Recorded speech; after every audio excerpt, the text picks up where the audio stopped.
जय जगन्नाथ। आज आम आलोचना करबा कहा मुख नहीं बंचीबी कवितार एम प्रश्न उत्तर गुड़ाक तो समय अपेक्षा नक आम चलो आलोचना करदे। ओके, प्रथम प्रश्नटी रही आमर कौन निम्नोक्त उक्ति मध्य के उक्ति गुड़िक ठीक जिते अच्छी सब उक्ति गुड़िक मध्य आंसर हे ख नंबर। देख कृष्ण तांको पिता को चंद्र आनीदेवाई कहते ता सहित गौर मध्य यशोदा श्रीकृष्ण को मथुरा को जीवाई बारण करुले। घ मध्य यशोदा कृष्ण को कृष्ण पक्षरे कृष्ण विच्छेद असह्य थिला कृष्ण को यशोदा पाई। व नंबर कृष्ण डरुले ना डरु नथिले ना डरुले। 6 नंबर देख कृष्ण रागी गले रंधा हांडी भांगी दौले। ता सहित 6 नंबर मध्य कृष्ण उच्च पाहाच चढ़ी पार नथिले। ये सब आंसर गुड़ाक ठीक अच्छे बुझेगा। तो नेक्स्ट 2 नंबर प्रश्न कौन रही पठितांशर शब्द बाची शून्य स्थान पूरण कर। जो आम पढ़ी बही बाछिकी माँ पुओ आखिरे डैश लगेले इने देख कौन हम अंजन लगेले बुझेगा अंजन लगेले। ठीक सेमिति माँ कथा को से डैश ग्रहण कले नाही तिले हेले कौन हम तिले हेले। ओके तिले हेले। ठीक सेमिति गो नंबर रे कौन अच्छी गरीबटीर कहीं साहा साहा नहांती एवं घ नंबर सन्यासी डैश मंडल रे अपूर्व ज्योति प्रकाशित डैश मंडल अपूर्व ज्योति मुख इन्हें लिखि दियो कौन हम मुख मंडल रे। वो नंबर देख मो सहित मो डैश सबुआड़े जाए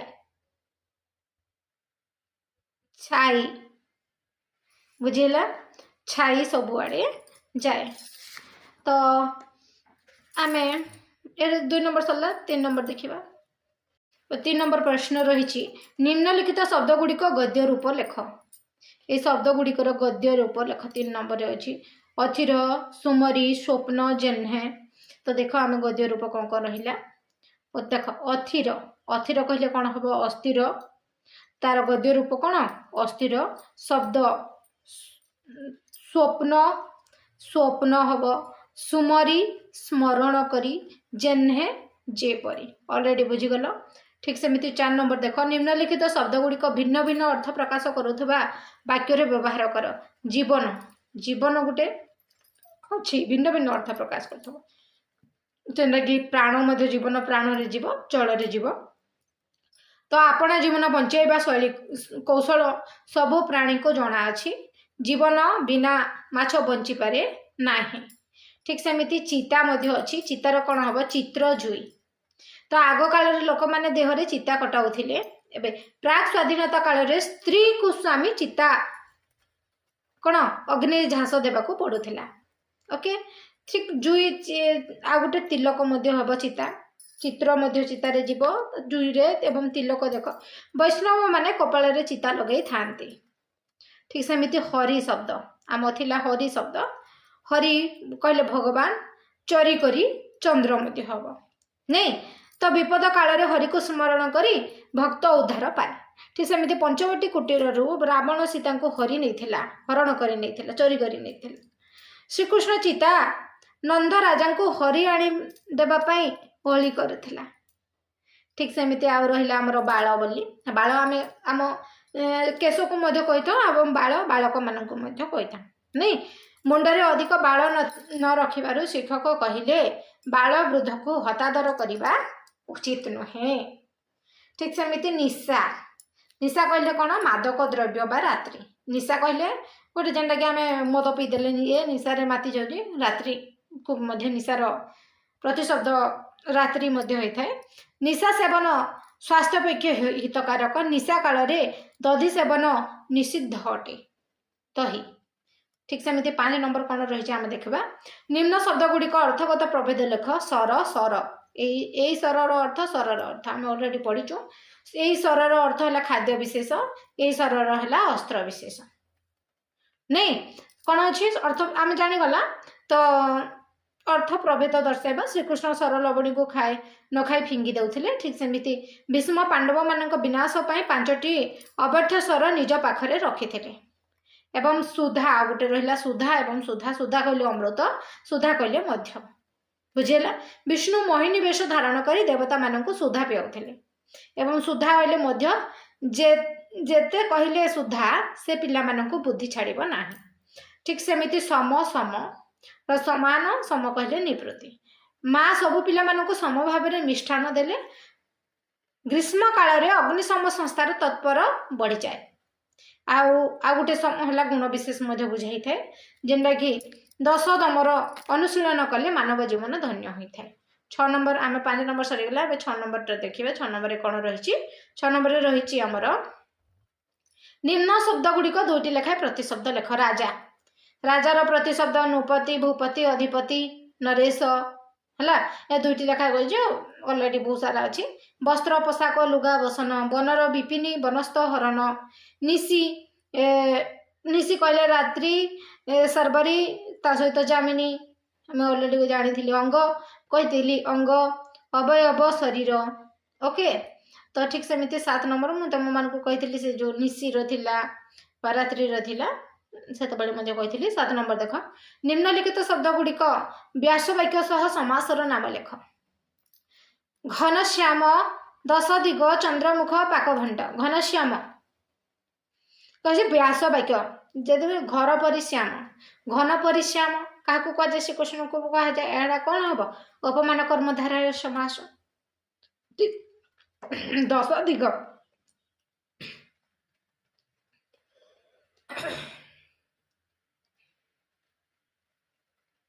हो 10 दिग कौन हम 10 दिगर समाहार नहीं तो यहाँ दिगु समास पलि ठीक सेमती चंद्रमुख अच्छी चंद्रपरी मुख जार सेटा बहुब्री समास उपमित बहुब्री समास पाक भांड पाक निमित्त भांड जेनटा कि चतुर्थी तत्पुरुष समास 8 नंबर आम कौन रहा निम्नलिखित शब्द गुड़िक विपरीत शब्द लेख विपरीत शब्द शून्य हम पुण्य ठीक सेमती बांधिबा खोलिबा बा पिटाइबा अंधार आलोक निद्रा जाग्रत बा अनिद्रा विच्छेद मिलेन बहुत इजी एवं 9 नंबर क स्तंभ सहित ख स्तंभर उपयुक्त शब्द जोग करी वाक्य गठन करने को कही श्याम जोग घन हो नहीं तो श्याम घन हो गला तो एठारे श्रीकृष्ण को श्याम घन बोली कहा जाए चंद्रयुक्त मुख हो गला कौन हो चंद्रमुख नहीं माता जशोदा पुत्र को श्रीकृष्ण चंद्रमुख दर्शन रे जीवन दुख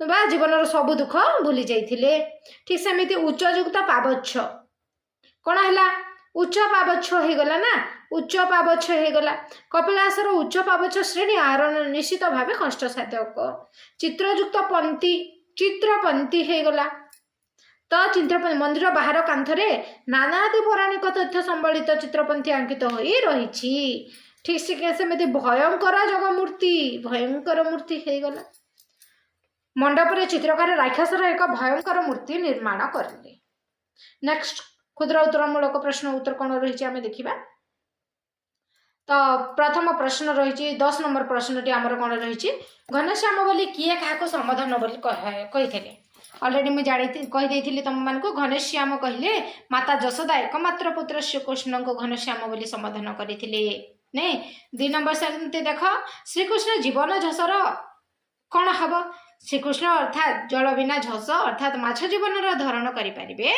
नहीं 12 नंबर राजा बिना राज्यर अवस्था कौन राजा बिना राज्यर अवस्था कौन राजा बिना राज्यर शासन व्यवस्था विपर्यस्त हेबा सह अपराधी उपद्रव्य तथा शत्रु आक्रमण रे राज्य छारखार हो जाए ठीक सेमती 13 नंबर श्रीकृष्ण अनुपस्थित निजर जीवन कहा भली हेबा बोली जशोदा आशंका करिछंती श्रीकृष्ण अनुपस्थिति निजर जीवन जल बिना माछ तथा राजा बिना देशर अवस्था परी हेब बोली जशोदा आशंका करिछंती 14 नंबर कृष्ण तांको पिता को कौन मागिछंती बालक कृष्ण तांको पिता को अली करी आकाशर चांद मागिछंती 15 नंबर प्रश्न देख जशोदा श्रीकृष्ण शरीर में कौन लेपन करुथिले जशोदा श्रीकृष्ण शरीर में अगुरु चंदन कस्तूरी कुंकुम लेपन करुथिले ठीक सेमती 16 नंबर जदि देखा कौन अच्छी ଯଶୋଦା ଶ୍ରୀକୃଷ୍ଣଙ୍କ ମସ୍ତକୁ କିପରି ବେଶ ଧାରଣ କରୁଥିଲେ?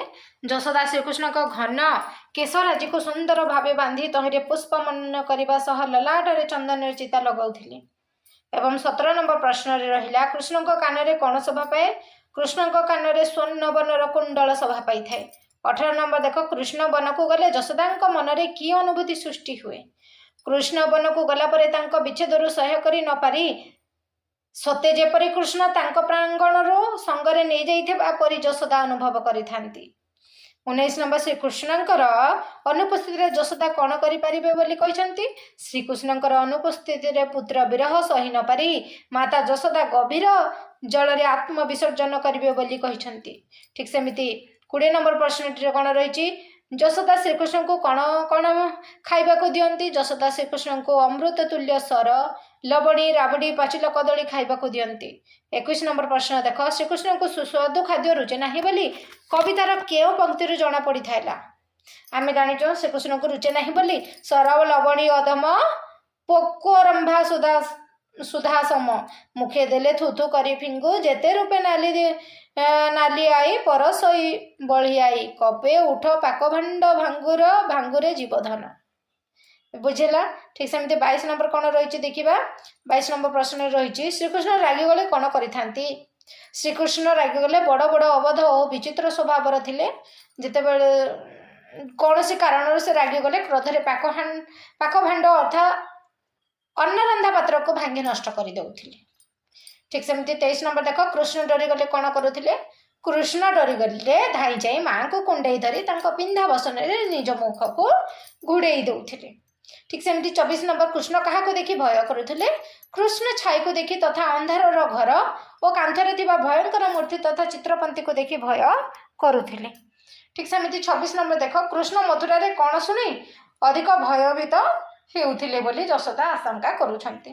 ମଥୁରାରେ ହାତୀ ଘୋଡ଼ା ମାନଙ୍କର ଗର୍ଜନ ଶୁଣି କୃଷ୍ଣ ଅଧିକ ଭୟଭୀତ ହେଉଥିବେ ବୋଲି ଯଶୋଦା ଆଶଙ୍କା କରିଛନ୍ତି। 24 ନମ୍ବର ଦେଖ, କୃଷ୍ଣ ଉଚ୍ଚ ପାହାଚ ଉଠି ପାରି ନାହାନ୍ତି ବୋଲି ଯଶୋଦା କାହିଁକି କହିଛନ୍ତି? କୃଷ୍ଣ ଦୟାଳୁ ଥିବାରୁ ଉଚ୍ଚ ପାହାଚ ଉଠି ପାରି ନାହାନ୍ତି ବୋଲି ମାତା ଯଶୋଦା କହିଛନ୍ତି। 27 ନମ୍ବର, କାନ୍ଥରେ ଭୟଙ୍କର ମୂର୍ତ୍ତି ଚିତ୍ର ଦେଖି କୃଷ୍ଣ କାହିଁକି ଡରୁଥିଲେ? କାନ୍ଥରେ ଭୟଙ୍କର ମୂର୍ତ୍ତି ଚିତ୍ର ଦେଖି କୃଷ୍ଣ ସଙ୍ଗେ ସଙ୍ଗେ ଘରୁ ବାହାରି ଆସୁଥିଲେ। ଯେତେବେଳେ ଦେଖୁଥିଲେ ହେଲା କଣ କରୁଥିଲେ? ସେ ଘରୁ ପଳେଇ ଆସୁଥିଲେ। ଠିକ୍ ସେମିତି 28 ନମ୍ବର ଦେଖିବା ଆମେ। 28 ନମ୍ବର କଣ ହେଲା? କୃଷ୍ଣ କ୍ଳାନ୍ତ ହୋଇ ଶୋଇଥିଲେ। କାହିଁକି? କେଉଁଠି ଶୋଇଥିଲେ? ଯେତେବେଳେ କ୍ଳାନ୍ତ ହୋଇ କୃଷ୍ଣ କେଉଁଠି ଶୋଇଥିଲେ? କୃଷ୍ଣ କ୍ଳାନ୍ତ ହୋଇ ମାତା ଯଶୋଦାଙ୍କ କୋଳରେ ଶୋଇ ପଡ଼ିଥିଲେ। 29 ନମ୍ବର ପ୍ରଶ୍ନ କଣ ରହିଲା ଦେଖିବା। 29 ନମ୍ବର ପ୍ରଶ୍ନରେ ଅଛି, କୃଷ୍ଣ ଯଶୋଦା ଥିଲେ କାହିଁକି ଶୋଇଥିବା ବେଳେ କାହିଁକି ଚମକି ଉଠୁଥିଲେ ବୋଲି ମାତା ଯଶୋଦା କହିଥିଲେ? ଯେତେବେଳେ କୃଷ୍ଣ ଶୋଇଥିବା ବେଳେ ନିଦରେ ଭୟଙ୍କର ସ୍ୱପ୍ନ ଦେଖି ଚମକି ପଡୁଥିଲେ ବୋଲି ମାତା ଯଶୋଦା କହୁଥିଲେ। 30 ନମ୍ବର, କୃଷ୍ଣ ଚମକି ଉଠି କଣ କରୁଥିଲେ? କୃଷ୍ଣ ଚମକି ଉଠି ଭୟରେ ମାତା ଯଶୋଦାଙ୍କ ଯେତେବେଳେ କଣ୍ଠରେ ଦୁଇ ହାତକୁ ଛନ୍ଦି ଲୁଗା କାନି ଘୋଡ଼ି ଶୋଇ ଯାଉଥିଲେ। ଏବେ ଆମେ ଦେଖିବା ପ୍ରସଙ୍ଗର ସରଳାର୍ଥ ଗୁଡ଼ିକ କଣ କଣ ରହିଛି। ଜୀବନ ବିହୁନେ ଜେହ୍ନେ ଯଶ, ରାଜା ମିନେ ଜେହ୍ନେ ଗ୍ରାମ ଦେଶ, ଜୀବନ ବିହୁନେ ଗ୍ରାମ ଦେଶ। ସଂସ୍କୃତ ଗଦ୍ୟାଂଶଟି କବି ଭକ୍ତଚରଣ ଦାସଙ୍କ ବିରଚିତ ମଥୁରା ମଙ୍ଗଳ କାବ୍ୟାନ୍ତର୍ଗତ ଷଷ୍ଠ ଛାନ୍ଦରୁ ସଂଗୃହୀତ କାହା ମୁଖ ଅନେଇ ବଞ୍ଚିବି ଶୀର୍ଷକ ପଦରୁ ଆଣିତ। ଏଠାରେ କବି एकमात्र पुत्र श्रीकृष्ण बिना यशोदा मनरे स्पष्ट अनागत आशंका उपरे आलोकपात कर जेतेबेले मथुरा रे आयोजित धनुष्चव दर्शन पाई कृष्ण और बलराम को कंसर निमंत्रण चिटा अक्रूर ठारू पाइबा परे गपपुर रे हाहाकार पड़ जाइछि। श्रीकृष्ण मथुरा को जीवापाई सम्मति प्रदान कला परे यशोदा मातृहृदय व्याकुल हो उठुछि। मातृहृदयर गभीर वात्सल्य ममतार चित्र कवि लेखनी मुखरे जीवंत हो उठुछि। श्रीकृष्ण को दंडे न देखिले माता यशोदा व्यथित हो पड़ती। कृष्ण मथुरापुर यात्रा कला परे से निजे किपरि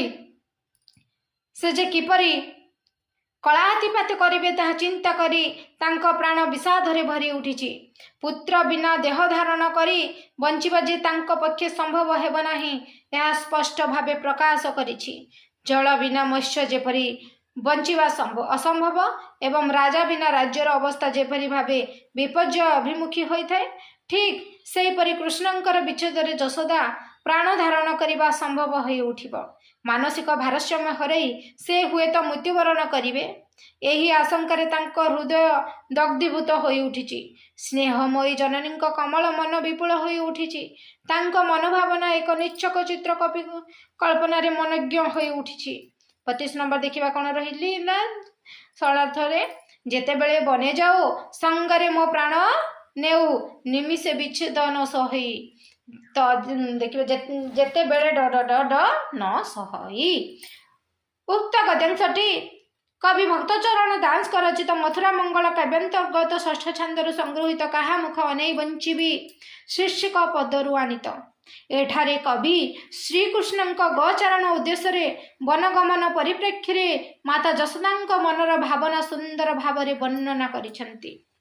गोपाल बालक माने सह श्रीकृष्ण वन मध्य को गोचारण निमंते जाउथिले। अनिच्छा सत्वे पुत्रर इच्छा को विरोध करि पारु नथिले से किंतु एकहिर बला पुत्र श्रीकृष्ण पई नयन पितुला प्राय थिला। जीवन संखाली पुत्र को दंडे छाड़ी रहिबा तांको असह्य बोध हो पड़ुथिला। वन मध्य पुत्र प्रति अहेतुक विपद आशंका करी तांको मन थय हो उठुथिला। पुत्र विरहरे सारा दिन गृहरे केवल यंत्रवत अचल प्रचलित हेउथिले से पुत्रर क्षणिक विच्छेद तांको कटि जुगर प्राय अनुभूत हेउथिला। कारण कृष्ण तांको पई थिले अंधार लौड़ी सदृश। कृष्ण बिनारू बाहुड़ीबा पर्यंत से निजको प्राणहीन प्राय अनुभव करुथिले। पद्यांशटीरे मातृहृदयर गभीर वात्सल्य ममता प्रकटित होई उठिछि। आउ 33 नंबर देख कौन रही। सरल बणी अधम पक्वारंभा सुधासम मुखे देले थोतु करी फिंगु ने सरल बणी ड ड ड करी फिंगु।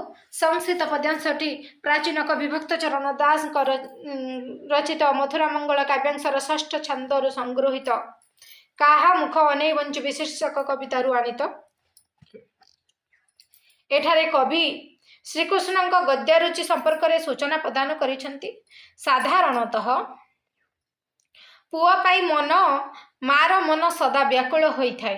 संतान मन जानी से रुचिकर खाद्य पदार्थ मन तापाई सजाड़ी रखि थांती। स्नेहमयी माँ जशोदा पुत्र श्रीकृष्ण क्षीरसर राबड़ी लवणी परी दुग्धजात सुस्वादु खाद्य पदार्थ एवं अमृत सदृश पाचिला कदली परी पुष्टिकर द्रव्य साइती रखि थांती। किंतु से सबु पदार्थ श्रीकृष्ण थिला अरुचिकर। जेते आदर माँ तांको ए समस्त खुआई देले मध्य कृष्ण से सबू को थू थू करी फिंकी देउथिले। माँ जशोदा यह लक्ष्य करी व्यस्त होई उठुथिले। कृष्ण मथुरा चलीगले। सेठारे किए तांको मन जानी खाद्य खुआई देबे यह चिंता करी माँ जशोदा विव्रत होई पड़िछंती। ममतामयी जननी प्राणर वात्सल्य ममता एठारे स्पष्ट प्रतिभार होइछि। ठीक सेमती 34 नंबर देख। छाई की अनाई डरू धाई मते कल करू बसने घोड़ाई मुख गटी। तो छाई की अनाई डरू ड ड ड ड मुख गटी।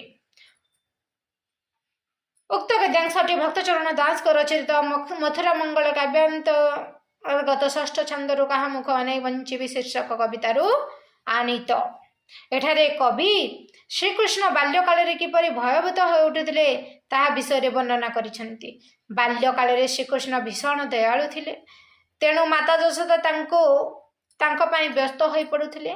से एकमात्र भयातुर थिले जे निजे छाई को देखि डरी जाउथिले ओ धाई जाई माँ को जाबड़ी धरुथिले। माँ को पिंधा बसन निज मुह को लुचई देउथिले। जशोदा पुओ को कलरे भिड़ी धरी तांको मनरे साहस सृष्टि करने को चेष्टा करुथिले। किंतु कृष्ण अंधार घर देखि भयरे थरहर होई उठुथिले। एपरी दयालु पुत्र मथुरा नगरी रे किपरि समय अतिबाहित करिवो एही चिंतारे जशोदा म्रियमाण होई पड़ुथिले। कंस राजप्रसाद रे महाबलशाली हस्ती अश्व राक्षस मानंको उपस्थित देखि तांको आदरर पुओ हुए तो भयरे सिहरी उठिबो यह चिंता करी माँ मन शंकाकुल होई पड़ुथिला। एवं तो आज एतक आम सारदेमा कारण भिडटी बहुत बड़ हो जाऊँगी। जदि भिडटी भल लगुच लाइक कर शेयर कर कमेंट कर सब्सक्राइब कर दियो। जय जगन्नाथ।